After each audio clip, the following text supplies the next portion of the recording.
Amari Devine. I am a 6th grade language arts teacher in Atlanta, Georgia. I originally made this channel for my 6th grade class for me to further explain different texts or explain and clarify different assignments that I post online since we've been out of school because of the virus. However, if you are not one of my 6th grade students and you are 6th graders or students from other schools or other language arts classes, or if you are parents or other teachers, welcome. Please, everybody, press the subscribe button so that you can stick around. So today we're going to be reading and talking about The Road Not Taken by Robert Frost. This poem was first published in 1916, and I'll have to admit some of the words and phrases can be a little bit challenging for 6th graders or elementary school students because we don't talk like that in 2020. So nonetheless, we will get through this poem, we will analyze it together, and I really wanted to discuss this poem because many people argue that this poem has different interpretations. For example, when I was in high school, I understood the poem to mean one thing, but then when I got to college, my professor quickly told me, no, your interpretation is incorrect and it actually means this.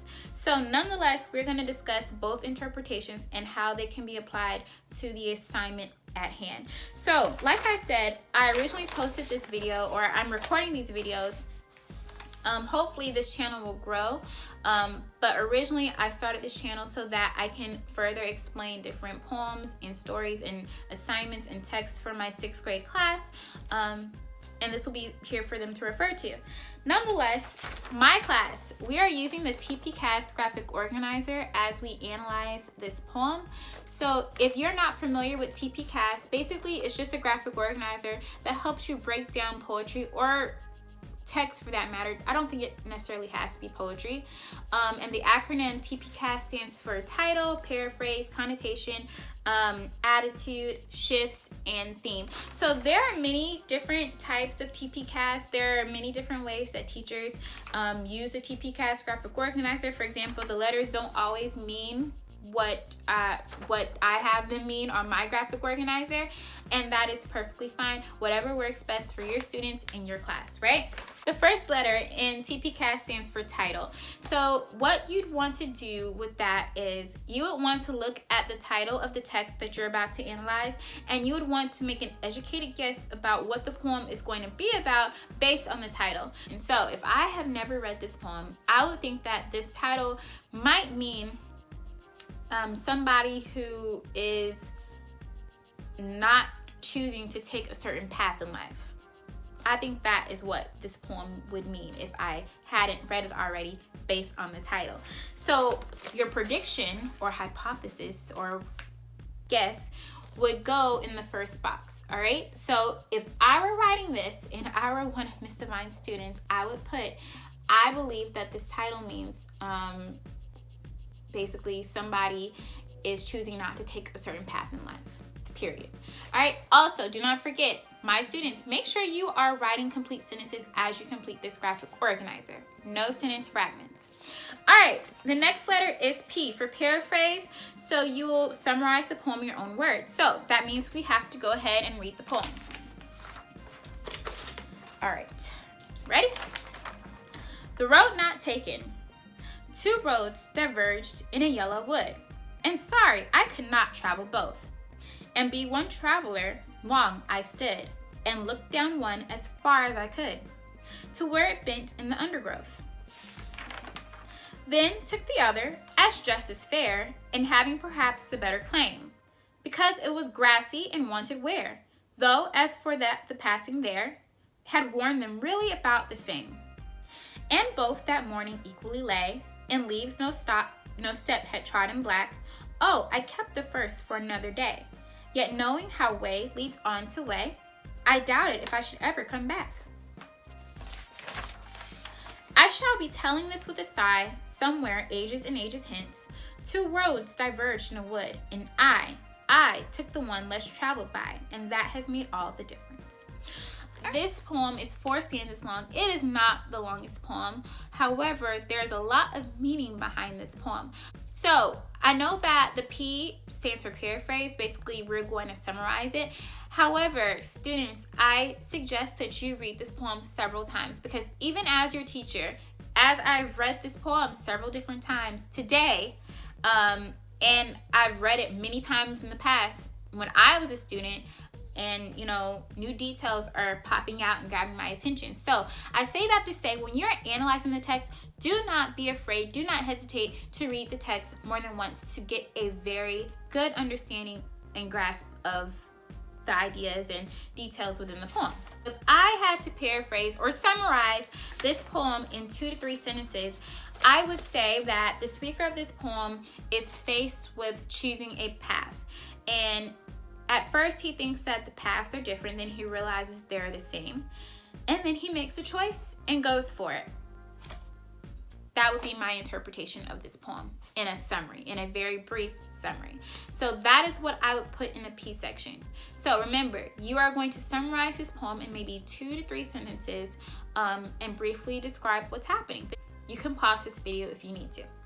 So the next letter in TPCAST is connotations. So when we are thinking about poetry, understand that poetry typically has a lot of figurative language. Connotations might have a positive, neutral, or negative association, right?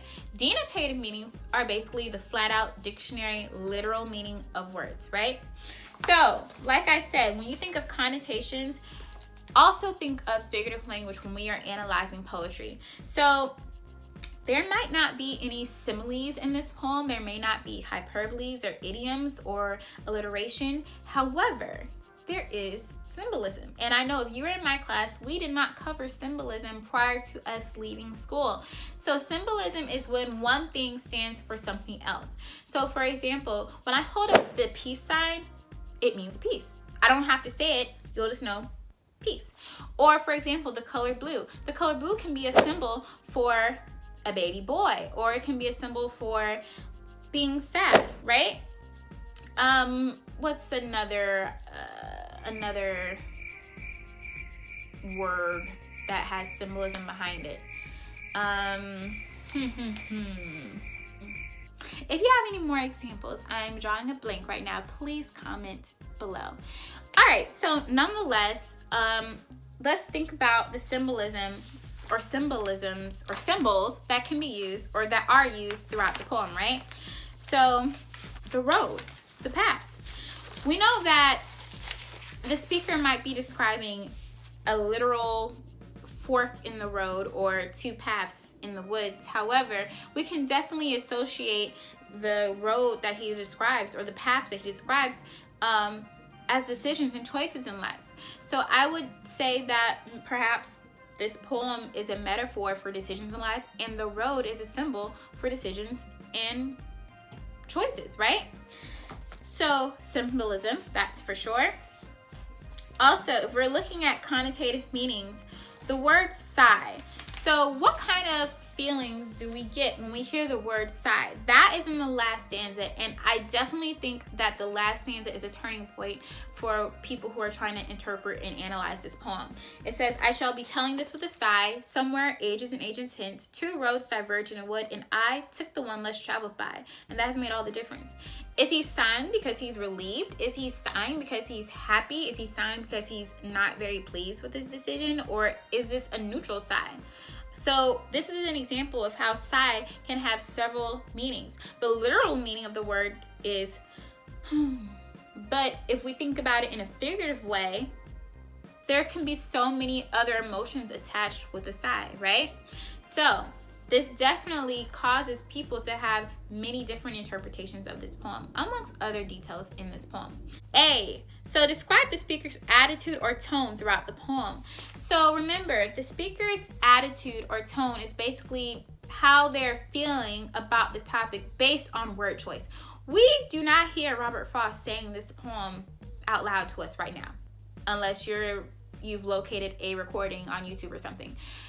We have to go by word choice. What kinds of words does he use throughout this poem that help us understand his tone, attitude? What mood do we feel when we read the poem, right?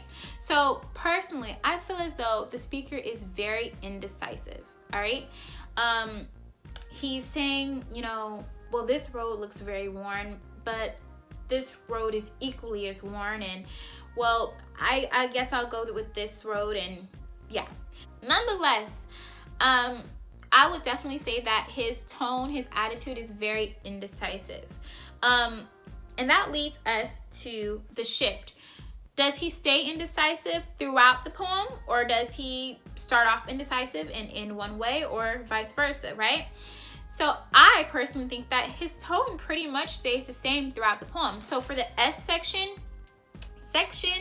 I would say that his tone doesn't shift at all. And the mood doesn't shift at all either. Last letter of TPCAST is theme. And this is where people really butt heads. What lesson can be learned from this poem? So let's talk about the first interpretation of the poem, right? The first interpretation. Basically, when I was in high school, I was taught that this poem meant that the speaker's decision to take that specific path was significant, and it made all the difference and brought him to success. And the lesson that could be learned is when you choose the road less traveled by, you know, it'll work out for you. You don't always have to follow the crowd, right?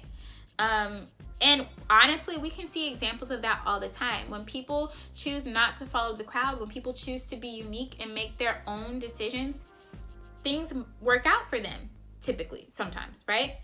You don't always have to follow the crowd. You can be your own person, and you can be brave, and you can be courageous. Now let's switch gears.